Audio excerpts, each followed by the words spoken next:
जुबलीहिल्स के BRS MLA M Gopinath की सेहत में कुछ हद तक बेहतरी। आईटी वजीर श्रीधर बाबू ने की इयादत।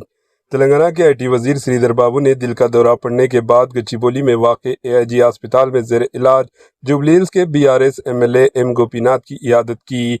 वज़ीर मौसूफ ने डॉक्टरों से गोपीनाथ की सेहत से मुताल्लिक़ तफ़सीलात हासिल किए और इनके घर वालों को तसल्ली दी। डॉक्टरों के मुताबिक एम गोपीनाथ की सेहत गुज़िश्ता दिन के बनिस्बत कुछ बेहतर है। आईटी वजीर श्रीधर बाबू ने कहा कि एम गोपीनाथ इनके करीबी दोस्त है और वो इनकी जल्द सेहतयाब होने की नेक ख्वाहिशात पेश करते हैं। इन्होंने यकीन दहानी कराई कि हुकूमत की जानिब से बेहतर इलाज की फरहमी के लिए हर मुमकिन इक़दाम किए जा रहे हैं।